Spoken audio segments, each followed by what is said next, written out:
I still remember how the church fell silent when I walked in. My grandmother's funeral, the first time I'd been back home in 3 years. Everyone stared. My cousin Bethany's face drained of color. She knew what was coming. 3 years ago, at my parents' 30th anniversary party, Bethany thought she'd destroy me with what she'd discovered. She had no idea that her little gotcha moment would be the thing that finally set me free. When I left that night, I didn't just leave the party. I disappeared completely. New city, new phone, new life. I cut off everyone except my grandmother, the only person who ever truly understood me. But when Grandma Rose died, I knew it was time. The truth about our family couldn't stay buried anymore, not when I had the proof in my hands. The letters my grandmother had kept all these years weren't just family history. They were a ticking bomb. I looked at Aunt Patricia, who was clutching her pearls like they might protect her. Then at my father, who couldn't meet my eyes. And finally at Bethany, who was already reaching for her phone, probably to text her little gossip group. None of them knew what was about to happen. They thought I was the family disgrace. They had no idea what their precious, perfect family was built on. Growing up in Lakewood, Connecticut meant appearances were everything. My father, Richard Spencer, built his law practice on the foundation of our model family. Mother was the perfect hostess, heading every charity committee in town. My brother Jake followed Dad's footsteps into law, and I was expected to be the artistic one, the daughter who'd marry well and host garden parties. The Spencers had a reputation to uphold, especially around Grandma Rose, Dad's mother, who had the old money and connections that Dad leveraged to build his practice. Our colonial home hosted everything from fundraisers to the annual Spencer Family Thanksgiving, where extended family gathered to essentially compete for Grandma's approval. My cousin Bethany was Aunt Patricia's pride and joy. While I struggled with anxiety and never quite fit the Spencer mold, Bethany thrived on family politics. "Cassidy," she'd say, examining my outfit at family gatherings, "don't you think that's a little casual for dinner with Judge Wilson?" Always loud enough for everyone to hear. I still remember my Sweet 16 when Dad insisted on inviting his colleagues. Bethany, already perfect at 17, spilled punch on my white dress minutes before my entrance. It was an accident, she insisted, while Aunt Patricia rushed to help me fix the situation by lending me one of Bethany's old dresses that was 2 sizes too small. I spent the night unable to breathe properly, while everyone commented on how generous Bethany was. But the real turning point came during my second year of college. I'd been seeing my professor's daughter, Eliza. Nothing had happened while I was in her father's class. We'd met after, at a campus poetry reading. But when Bethany visited campus and saw us together, the family gossip machine activated. Dad called that night, saying I was confused and needed to think about the family reputation. When I returned for Christmas break, I was seated at the kids' table, despite being 20. Dad said it was to make room for important guests, but I noticed there was space at the main table. What no one knew was that Grandma Rose had been my confidant all along. While the family thought she was their traditional matriarch, she'd been secretly supporting me through everything. "This family has too many secrets," she told me once. "Sometimes I wonder if anyone really knows each other at all." She'd given me what she called her grand gesture, a trust fund separate from the family money, which I could access when I turned 25. "Your independence insurance," she called it, just in case this family becomes too much for you. What I didn't know then was that Grandma had her own secrets. Secrets buried in a stack of letters tied with blue ribbon, hidden in her study desk. Secrets that would explain why she understood me so well and why she always watched my father with a particular sadness in her eyes. But Bethany had been digging, always looking for leverage, for ways to secure her position as the family favorite. She'd found something, I didn't know what yet, but the satisfied smirk she wore at my parents' anniversary party told me everything I needed to know about her intentions. My parents' 30th anniversary celebration was set to be the social event of the season. The Spencer family estate, with its manicured lawns and colonial architecture, transformed into a showcase of wealth and status. White tents dotted the grounds, crystal chandeliers hung from temporary structures, and caterers from New York City prepared seafood towers and champagne fountains. I almost didn't attend. 3 months earlier, I'd begun the process of applying to graduate programs in San Francisco, as far from Connecticut as I could manage without leaving the mainland. But Grandma Rose insisted. "I need you there, Cassidy," she said during our weekly phone call. Her voice carried that quiet authority that even my father couldn't resist. "Trust me on this." When I arrived, I wore the simple black dress that I knew would irritate my mother. "Cassidy, darling," she said, air-kissing my cheeks, "didn't you get my message about the dress code? Everyone's in pastels." Her eyes darted around, checking who might have witnessed my fashion rebellion. Aunt Patricia appeared with her husband and Bethany in tow. My cousin was resplendent in blush pink, her sorority pin glinting on her cardigan. "Cassidy, we weren't sure you'd make it," she said, her voice honey-sweet with underlying venom. "I heard you've been preoccupied lately."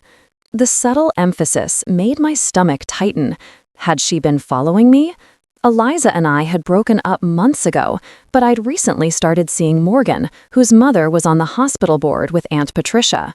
Throughout dinner, I felt Bethany's eyes on me. She was unusually quiet, sipping her champagne and checking her phone under the table. Across from me, Grandma Rose kept giving me reassuring nods, though I noticed she barely touched her food. After the toasts, when guests began mingling on the terrace, Bethany cornered me by the rose garden, my mother's pride and joy. "You know," she said, swirling her drink, "I was going through some old family photos for the anniversary slideshow. Found some fascinating things in Grandma's study while looking." My blood ran cold.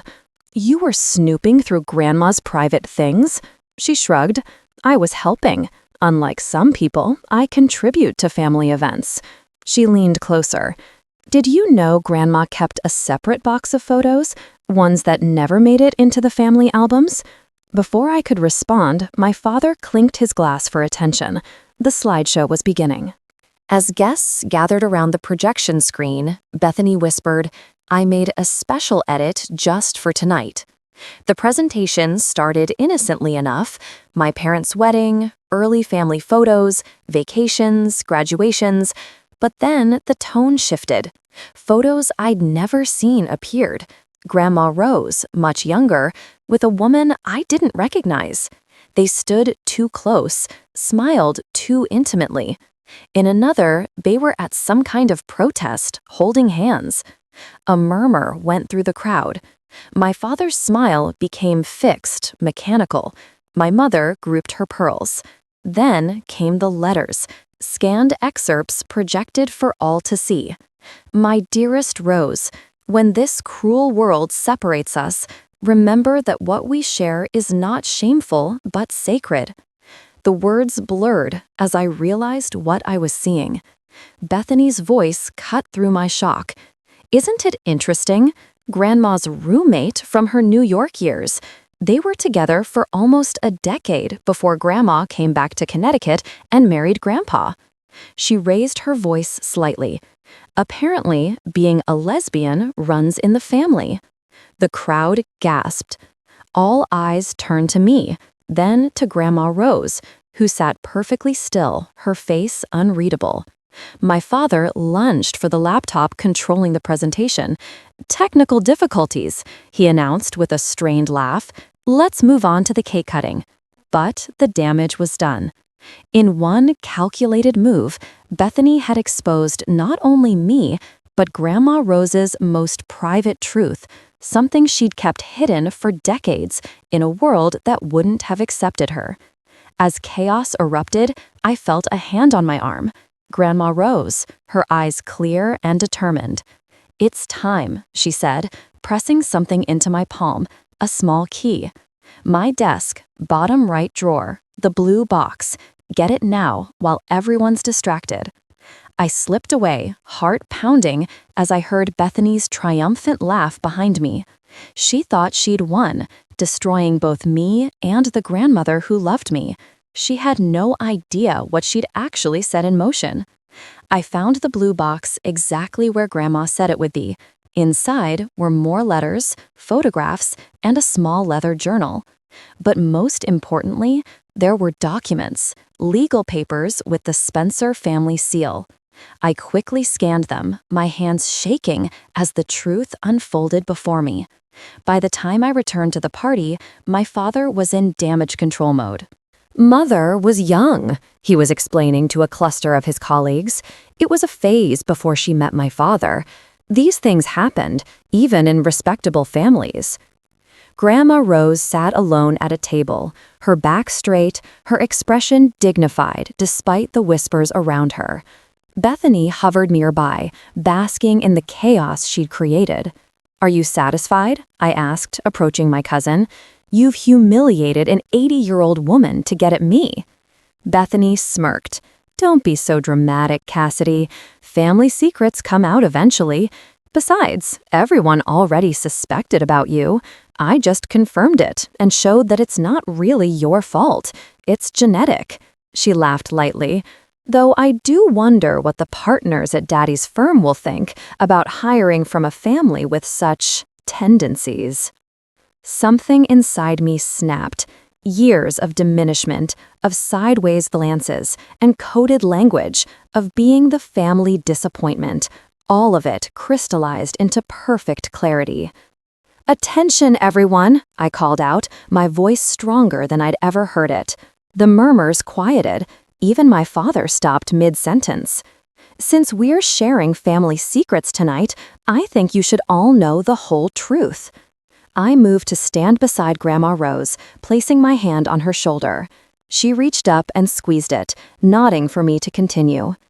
"My grandmother fell in love with a woman named Eleanor Wells in 1962.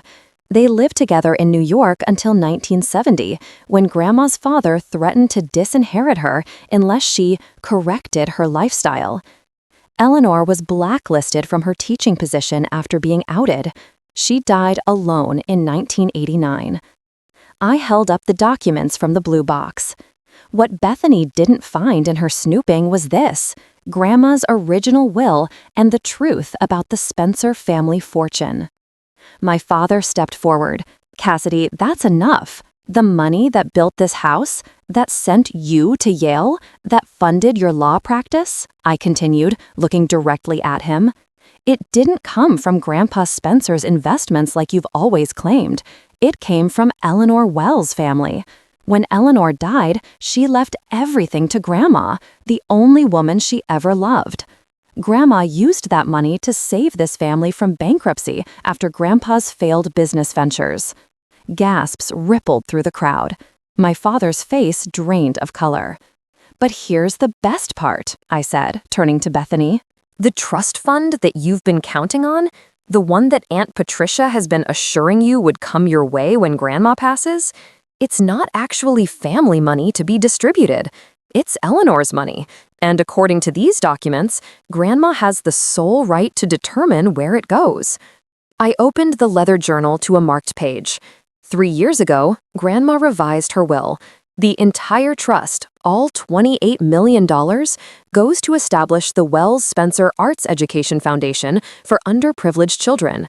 The very children Eleanor dedicated her life to teaching before she was forced out of her career. The silence was deafening.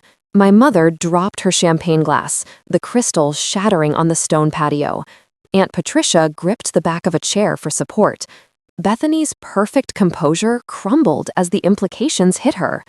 "You just publicly humiliated the woman who was going to make you rich," I said quietly to Bethany. "Congratulations." I turned to the stunned guests. "Thank you all for coming to celebrate my parents' anniversary. I think I've overstayed my welcome." I kissed Grandma Rose on the cheek and whispered, "I'll call you tomorrow." As I walked toward the exit, my father lunged for my arm. "You had no right," he hissed. "This family—" "Enough, Richard." Grandma Rose's voice cut through the tension. She stood slowly, her small frame somehow filling the space. "Let her, bro. You've controlled enough lives in this family." I walked out into the warm summer night, not looking back, even as I heard my father's voice rising, demanding explanations. For the first time in my life, I felt completely free. 3 days later, I left Connecticut. I changed my number, moved across the country, and disappeared from the Spencer family radar. The only person who knew where to find me was Grandma Rose. For 3 years, I built a new life in Seattle. I finished my master's in education, found a job teaching at an alternative high school, and made friends who knew nothing about the Spencer family legacy. My only connection to my past was Grandma Rose, who called from different numbers each week so my family couldn't trace her calls to me. "Your father is trying to contest my will," she told me 6 months after I left. "He claims I'm being unduly influenced." Her soft laugh carried over the line. "As if anyone has ever successfully influenced me against my will." Through her updates, I learned that the family had fractured after that night. My brother Jake had surprisingly taken Grandma's side, moving out of the family home and starting his own practice instead of joining my father's firm. My mother threw herself into even more charity work, carefully reconstructing her social calendar to avoid the friends who had witnessed her humiliation. Aunt Patricia and my father barely spoke anymore, each blaming the other's child for the family's disgrace. And Bethany? She'd quickly married a banking heir from Boston, changing her last name and distancing herself from the Spencer scandal.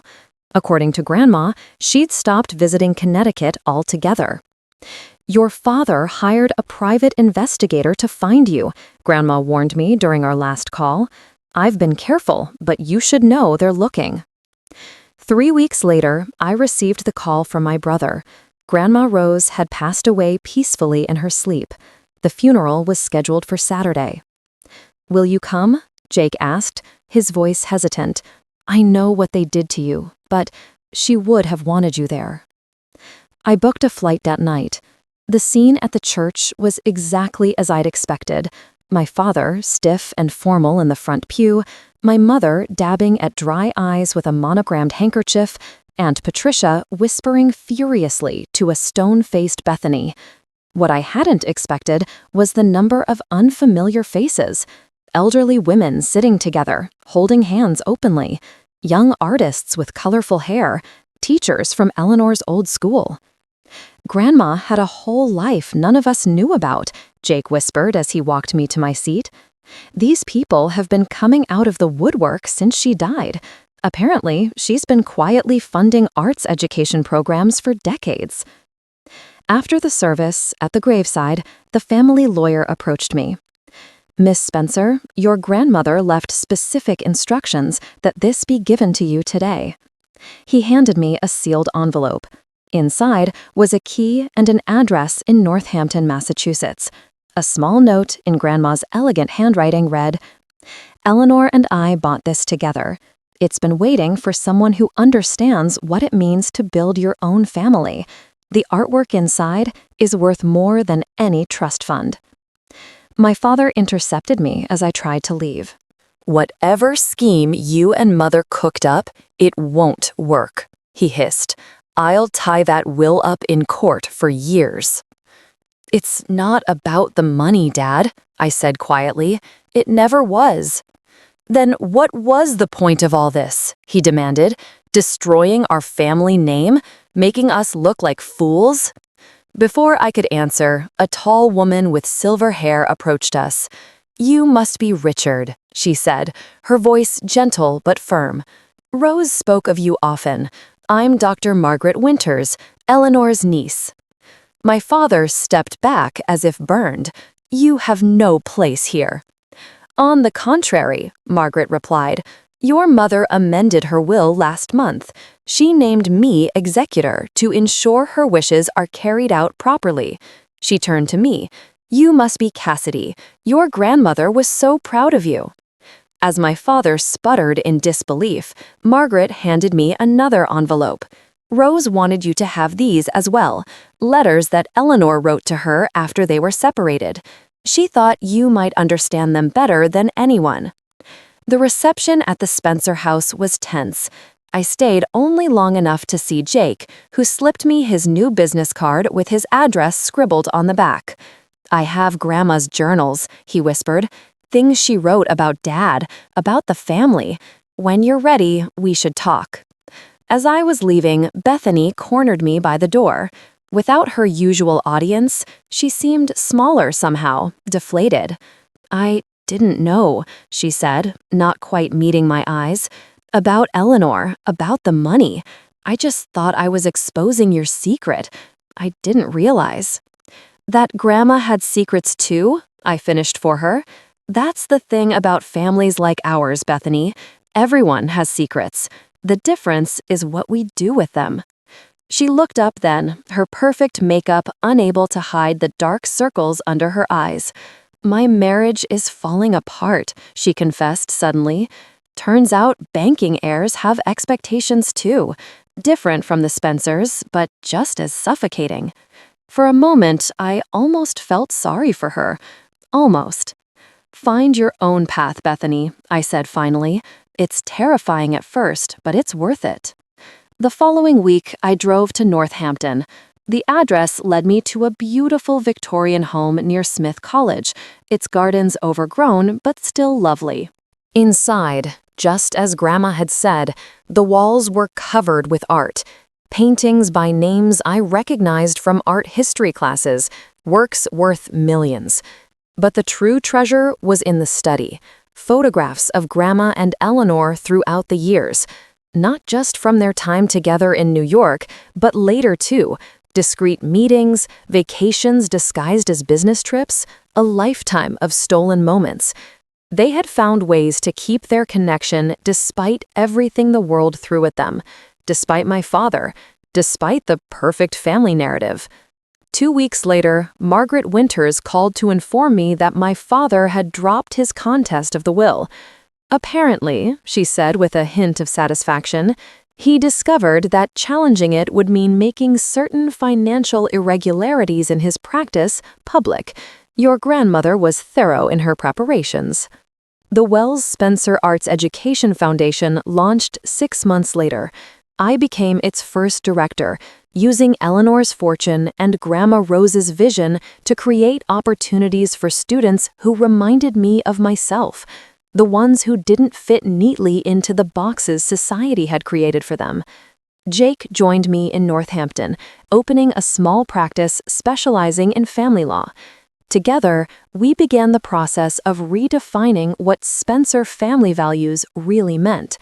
Sometimes I go back to that night at the anniversary party and try to imagine what would have happened if Bethany had never found those letters, if I had never walked out, if Grandma Rose had taken her secrets to the grave.